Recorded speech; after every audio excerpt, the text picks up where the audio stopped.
banyak negara-negara yang dulunya sempat Islam menjadi agama mayoritas penduduknya, tapi belakangan Islam habis di negara-negara tersebut.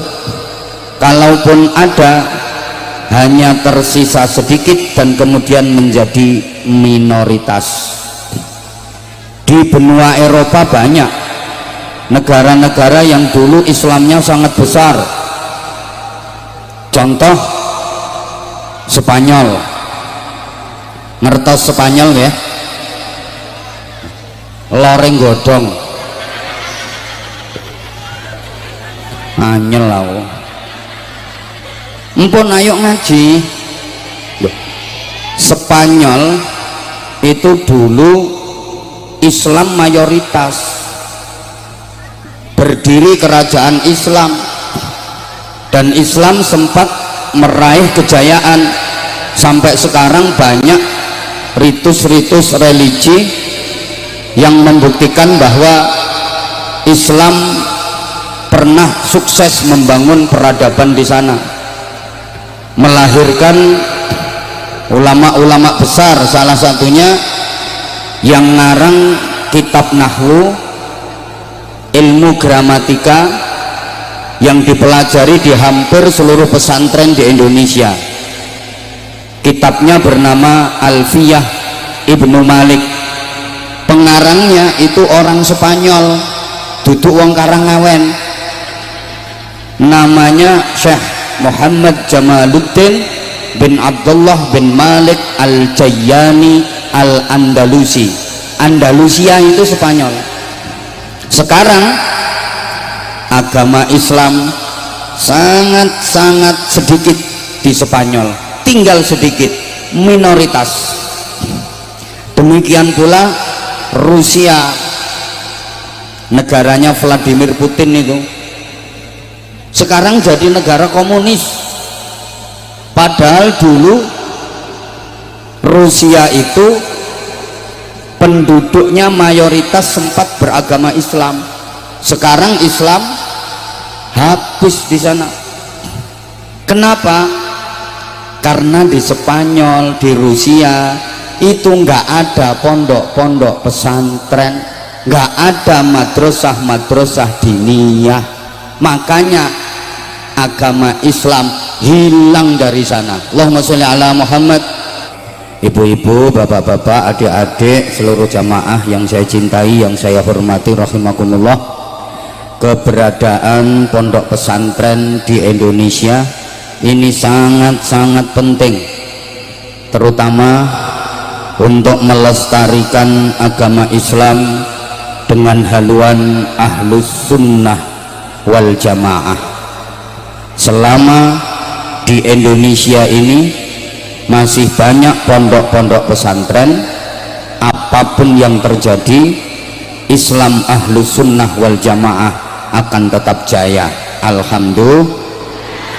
Tapi kalau pondok-pondok pesantren sudah tidak ada lagi di negeri ini, fantawiris sa'ah, tunggu saat hancurnya Islam, tunggu saat habisnya Islam. Sudah banyak bukti Bapak Ibu, adik-adik, para jamaah, negara-negara yang dulu sempat mayoritas penduduknya beragama Islam, belakangan Islam habis di negara tersebut. Di benua Eropa, tolong semuanya fokus perhatian, waktu kita terbatas, saya minta izin ngomong ceramah 25 menit saja. Lah daripada nanti ceramah lama-lama nggak diperhatiin, ibu-ibu sudah mulai merhatiin kerdus yang mau jalan. Adik-adik santri yang ganteng-ganteng, kardusnya tahan dulu sayang, nanti di komando ya. Duduk dulu nak, duduk dulu, oke? Minta tolong adik-adik, kotak infaknya jangan dijalankan dulu, duduk dulu nak, nanti di komando di tengah-tengah ceramah paling tidak ya ceramahnya udah 30 menit lah, masa ceramah baru mukadimah kok udah mulai jalan kotak infaknya. Tolong adik-adik duduk dulu sayang. Saya ulang, banyak negara-negara yang dulunya sempat Islam menjadi agama mayoritas penduduknya, tapi belakangan Islam habis di negara-negara tersebut. Kalaupun ada, hanya tersisa sedikit dan kemudian menjadi minoritas. Di benua Eropa banyak negara-negara yang dulu Islamnya sangat besar. Contoh Spanyol, ngertos Spanyol ya, loreng godong anyel aku empun ayo ngaji. Loh, Spanyol itu dulu Islam mayoritas, berdiri kerajaan Islam, dan Islam sempat meraih kejayaan. Sampai sekarang banyak ritus-ritus religi yang membuktikan bahwa Islam pernah sukses membangun peradaban di sana, melahirkan ulama-ulama besar, salah satunya yang ngarang kitab nahwu, ilmu gramatika yang dipelajari di hampir seluruh pesantren di Indonesia. Kitabnya bernama Alfiyah Ibnu Malik. Pengarangnya itu orang Spanyol, duduk wong Karangawen, namanya Syekh Muhammad Jamaluddin bin Abdullah bin Malik Al-Jayyani Al-Andalusi. Andalusia itu Spanyol. Sekarang agama Islam sangat-sangat sedikit di Spanyol, tinggal sedikit, minoritas. Demikian pula Rusia, negaranya Vladimir Putin itu sekarang jadi negara komunis. Padahal dulu Rusia itu penduduknya mayoritas sempat beragama Islam. Sekarang Islam habis di sana. Kenapa? Karena di Spanyol, di Rusia itu nggak ada pondok-pondok pesantren, nggak ada madrasah-madrasah diniyah. Makanya agama Islam hilang dari sana. Allahumma sholli ala Muhammad. Wes nek Eropa kadoan, tolong ibu-ibu jenengan mboten usah ngingeti panganan nggih, mboten kira diparingi jenengan. Pun salahmu dadi wong melarat yang ngono kuwi nasibe. Wis trimo didoprokne ning ngisor ora disuguhi apa-apa. Pun yang di atas panggung kalau empati dan solidaritasmu tinggi gak akan tega makan karena merasakan derita yang ada di bawah. Kalau masih tetap makan berarti geragas, termasuk saya. Lu jangan mentang-mentang di atas enak-enak terus melupakan nasib yang di bawah. Yang di atas enak, duduknya nyaman, gak sesek-sesekan, gak ongkep, gak sumuk, ono suguhane, ono ngombene. Perhatikan yang di bawah, sesek-sesekan, ambu kelek kecut, ambu entut selengut-selengut, dipameri wong mangan pisan. Wis tolong sing ngusung-ngusung panganan stop. Apa ngene iki ngaji kok ana sing ganggu wae. Kadoan contoh Eropa, udah tetangga kita Filipina, ngertos nggih? Paling boten ten gene peta, nek gak ngerti yo tahu nonton ning TV lah atau ngelihat di HP negara Filipina. Itu dulu mayoritas penduduknya beragama Islam. Makanya ibu kota Filipina itu namanya Manila, aslinya berasal dari bahasa Arab amanillah, aslinya ngono tapi dijukuk gampangnya jadi Manila.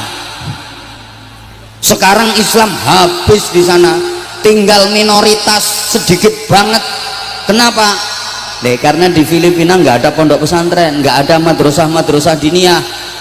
Kabare no Filipina tuh gak ono manakipan, gak ono yasinan, tahlilan, gak ono berkat. Mulane Islam habis, Karangawen,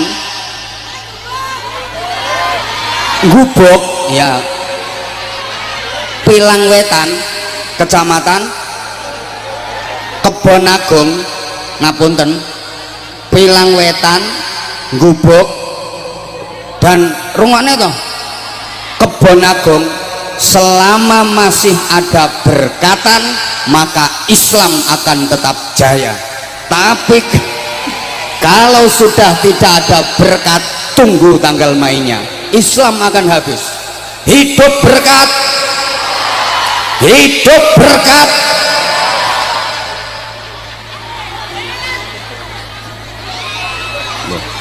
Yang membudayakan yasinan, tahlilan, berkatan, iya pondok-pondok pesantren. Nggih napa nggih? Lah wis saiki kita ajak ngaji sejarah. Sithik-sithik ae. Kalau dirunut dari sejarah, pondok pesantren itu dimulai ceritanya ini mulai zaman Nabiullah Ibrahim alaihi salam. Allah mengutus nabi dari bangsa Arab Selatan namanya Nabi Hud alaihi salam, diberi kaum yang disebut kaum Ad. Jenengan lek maos Quran wonten ayat wa ila adin akhahum huda, dan kepada kaum Ad Allah mengutus saudara mereka Hud sebagai rasul. Nah, kaum Ad ini nakal-nakal, maka kemudian dihancurkan oleh Allah. Berarti di Arab Selatan gagal. Kemudian Allah mengutus nabi lagi dari bangsa Arab Utara namanya Nabi Shalih alaihi salam, diberi kaum yang disebut kaum Samud.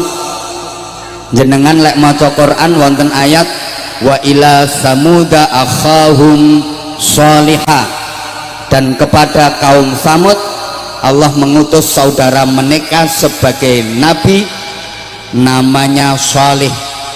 Sama kayak kaum Ad, kaum Samud ini yang nakal-nakal akhirnya dihancurkan oleh Allah.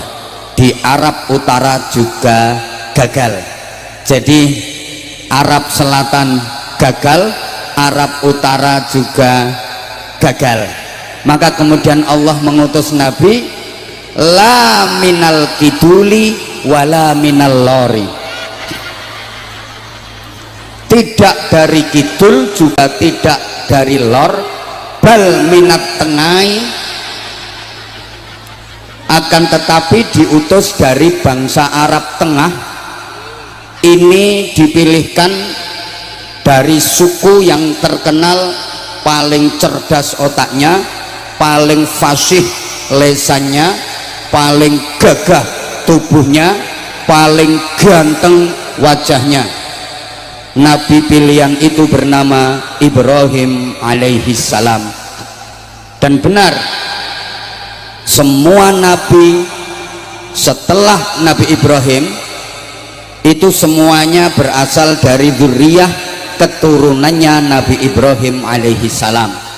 Nabi Ibrahim itu pilihan, cerdas otaknya, fasih lesannya, gagah tubuhnya, ganteng wajahnya. Semua nabi adalah keturunan Nabi Ibrahim, setelah Nabi Ibrahim maksudnya. Nah sekarang kalau ada al ulama warasatul anbiya, halo, para ulama itu pewarisnya para nabi. Nabi-nabi sesudah Ibrahim alaihi salam adalah keturunannya Nabi Ibrahim. Nabi Ibrahim itu sangat ganteng, sehingga didawuhaken ma arsalallahu nabiyan illa wa hasanal wajhi. Allah tidak mengutus seorang nabi pun kecuali wajahnya ganteng. Lah nek kiai pewarisin nabi titenono, kiai kuwi rata-rata wajahe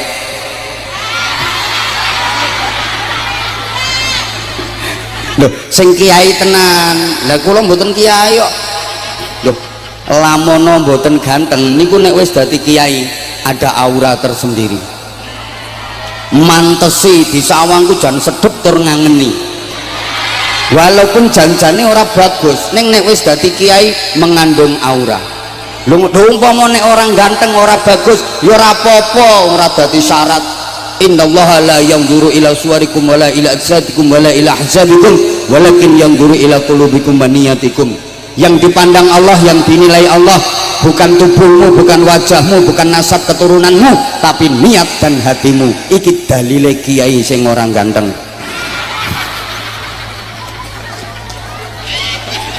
Pun saiki tak urut mang pirengke. Nabi Ibrahim kagungan putra saking garwa asma Siti Hajar. Putranya bernama Ismail alaihi salam, diangkat jadi nabi, dipun paringi pusaka namine Masjidil Haram wonten Makkatil Mukarramah. Nabi Ibrahim kagungan putra melih saking garwa Siti Sarah, namine putrane menika Ishak alaihi salam, diangkat jadi nabi, kemudian diberi pusaka bernama Masjidil Aqsa di Palestina, Baitul Maqdis. Makanya perjalanan Isra'ipun Kanjeng Nabi niku minal Masjidil Haram ilal Masjidil Aqsa. Nek dirunut berarti napak tilas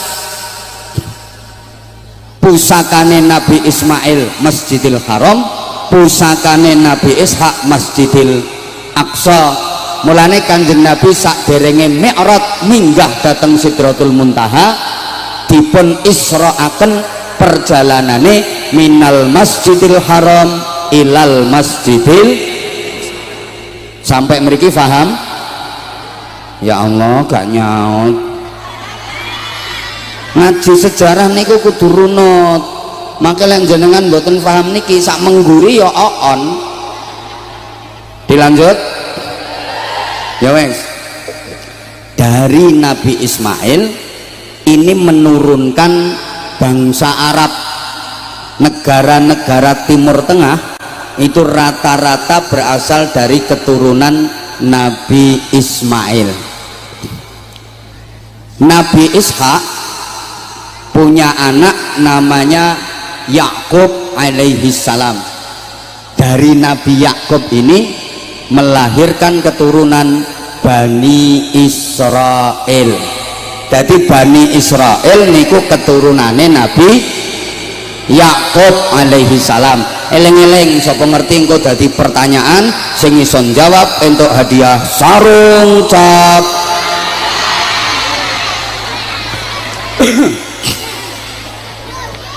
Bani Israel niku keturunan saking Nabi Yakub. Bani Israel iku bangsa wong pinter, wonge pinter-pinter ning serakah. Mulai dulu serakah bukan hanya urusan ekonomi, sampai gudange Nabi niku Bani Israel. Nabi paling kathah niku Bani Israel. Dari 124.000 nabi sing paling kathah niku keturunan Bani Israel. Dan Bani Israel itu serakah, maunya nabi-nabi itu dikuasai oleh mereka. Tidak boleh ada nabi yang bukan keturunan Bani Israel. Makanya sampai saat niki tidak mau mengakui kerasulan Nabi Muhammad Shallallahu Alaihi Wasallam. Soale Kanjeng Nabi sanes keturunane Bani Israel. Wong Bani Israel gak kira gelem nampa. Dulu kalau ada nabi yang bukan keturunan Bani Israel direbut sama Bani Israel untuk dibani Israelkan, dijadikan sebagai Bani Israel. Contoh Nabi Ayub alaihi salam niku nabine wong Eropa. Nabi Ayub niku diutus ke negara Yordania. Akhirnya dipundhut putu mantu dening Nabi Yusuf yang Bani Israel dipun angsalaken kalih putu putrine Nabi Yusuf asma Siti Rohmah. Akhirnya diboyong ten Israel, bangsa Yordania, bangsa Eropa kelangan nabi. Mergo diboyong nang Israel, akhirnya bangsa Yordania, Eropa kelangan nabi. Tapi lumayan, wis tahun duwe nabi walaupun akhirnya kelangan. Daripada Indonesia setiap ada nabi mesti palsu. Saiki ngaku dadi nabi, rong dina maneh tangkep polisi. Itulah nasib nabi-nabi di Indonesia.